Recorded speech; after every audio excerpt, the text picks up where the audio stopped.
There's a lot of discussion about exercise, the importance of exercise.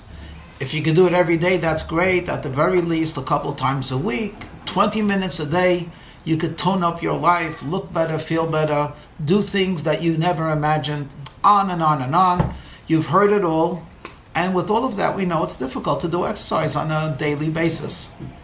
But many of us are making honest attempts to do that. Why? Because the benefits outweigh the discomfort and the discipline necessary.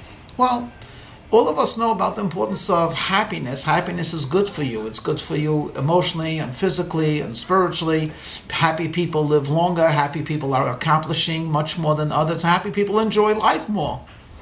So then why are we so hesitant to try to act happy? Notice what I said. Not be happy, but act happy.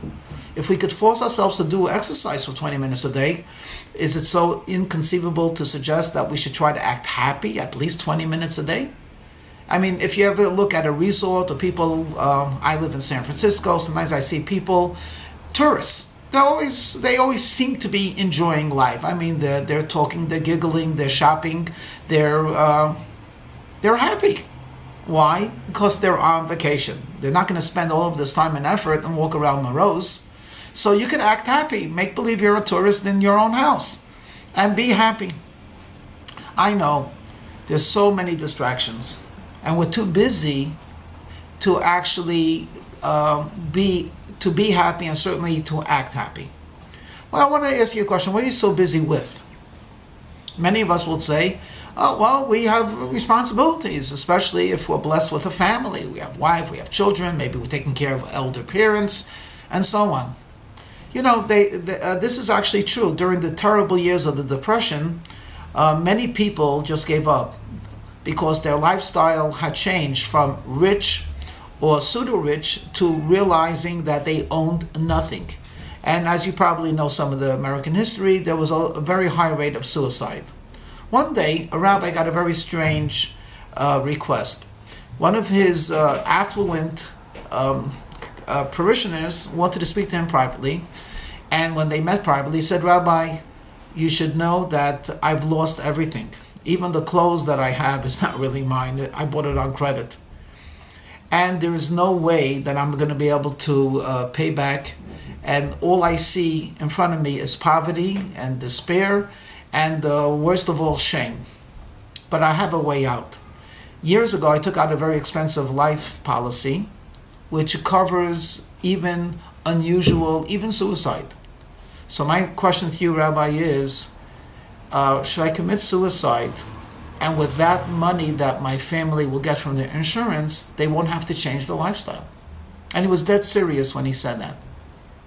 So Rabbi was very wise and thought from him. He said, you know, I think you should basically have a meeting with your family. Tell them exactly what you told me and present to them the option of either living but you'll all be in poverty, or you committing suicide for them and they'll be wealthy. Now, what do you think they'll say? If they'll say, no, Dad, we'd much rather have you alive, so then don't do that ridiculous thing. Don't commit suicide. You're not helping them. You're hurting them. On the other hand, if they say, Dad, that's a great idea, ask yourself a question. Is it worth dying for such a family? Ask yourself that question. What does your family need? Does it really need a couple of extra dollars? Or does it need a happier parent, a happier father, a happier mother, a happier sibling? What the happiness could do for a family is incalculable. You can't put a price tag to that. Believe me, doing extra overtime might bring home a little bit extra, but it certainly wouldn't do the energy and the good feelings that a happy demeanor can. So you say, but you're right. You're not telling me anything. No, I know all about it, but there's so much stuff that I need.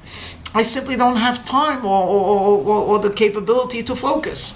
Well, for that, I'll end off with a very famous story about a king who was looking for an elixir of happiness and was investigating.